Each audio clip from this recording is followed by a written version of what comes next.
Salutare noi și bine v-am găsit la primul episod de pe channelul ăsta de gaming, de vlogging, de orice vreți. Deci nu contează, o să fie full cu de toate.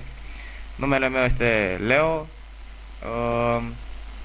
Da, știu că unii dintre voi poate mă știți, poate nu mă mai știți. Am avut alt canal și da, nu vreau să vorbesc despre asta. Acum e important canalul ăsta pe care l-am început nou.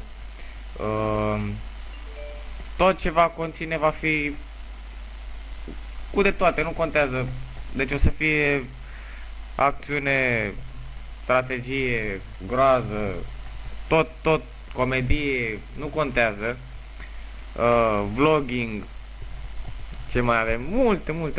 Deci nu contează. Eu o să fac tot ce pot.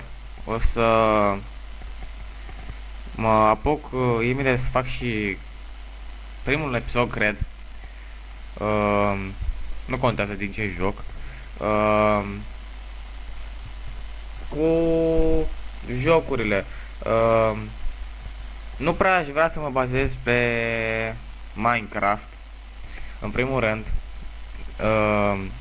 Deoarece parcă e deja cam plictisitor să faci numai Minecraft, alte jocuri. Nu mai e același lucru cum era înainte și chestii. Și da, cred că mai bine o să fac cu alte jocuri, cum ar veni Black Ops 2, Dead Space, Crysis, Amnesia, House of Horror. Ce mai avem pe listă, multe jocuri pe care le mai am eu aici în calculator. Sper să fiți alături, să vă placă munca mea pe care o fac și chiar dacă o să mai iau câteodată pauze și chestii de-astea, o să mă chinui după asta să nu mai fie pauze și doar să postez videoclipuri. Astăzi fiind prima zi de vacanțe de vară, chiar voi posta cam vreo 2 videoclipuri, 2-3,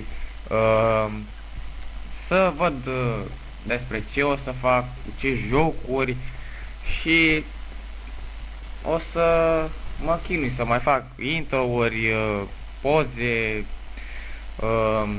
o să, cu partea cu microfonul, prima oară. O să-mi iau altul, însă nu se știe când, dar e bătut în cuie că o să mi-l iau, atâta.